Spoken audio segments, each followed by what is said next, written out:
દેવાદિદેવ મહાદેવનું પરમ આસ્થાનું ધામ એટલે વાડીનાથ મહાદેવ। જ્યારે સુવર્ણ કળશ મહોત્સવનું આયોજન કરવામાં આવ્યું છે ત્યારે લાખોની સંખ્યામાં જે શિવ ભક્તો હોય છે તે અહીંયા આગળ આવશે।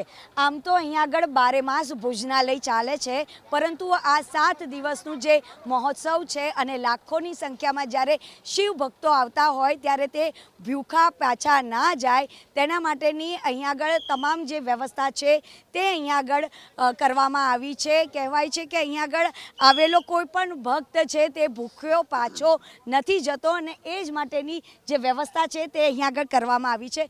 ઈશ્વરભાઈ, કઈ રીતની વ્યવસ્થા અહીંયા આગળ કરવામાં આવી છે? નમસ્કાર, જય વાડીનાથ બેન। અમારો 7 દિવસનો ભવ્ય કાર્યક્રમ આયોજિત થઈ રહ્યો છે। આજે એનો પ્રથમ દિવસ છે।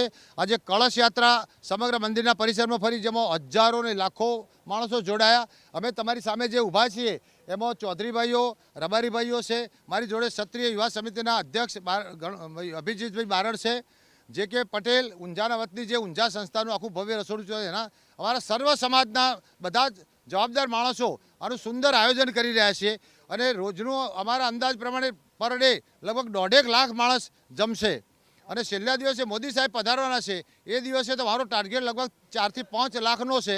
એટલે આ બધા કાર્યક્રમના ભોજનદાતા શ્રી બાબુભાઈ જયશંકરભાઈ વાત્મા પરિવાર, આપ સર્વે જાણો છો, એમના પરિવાર તરફથી આટલા 14 દિવસ ટંકની ભોજનની સુંદર વ્યવસ્થા કરી છે। રોજ અહીંયા આગળ જાત જાતના અને ભાતના ભોજનનો રસથાળ પીરસવામાં આવશે। કઈ કઈ વાનગીઓ પીરસવામાં આવશે? આજે પહેલા દિવસે મારે ફાડા લાપસી હતી।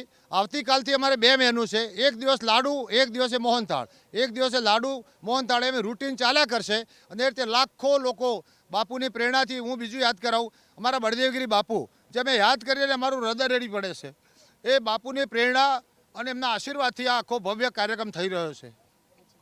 ખૂબ જ ભવ્ય અને દિવ્ય આ કાર્યક્રમમાં લોકો દૂર દૂરથી આવતા હોય છે અને તેમના માટે જે ભોજનશાળા છે તે રાખવામાં આવી છે। અહીંયા આગળ અલગ અલગ 6 જેટલા ડોમ બનાવવામાં આવ્યા છે। એક દિવસમાં 1 લાખથી પણ વધુ જે શિવ ભક્તો જમી શકે તેવી સુવિધાઓ રાખવામાં આવી છે અને 2000 જેટલા સ્વયંસેવકો છે તે તમામ લોકોને ભોજન પીરસશે।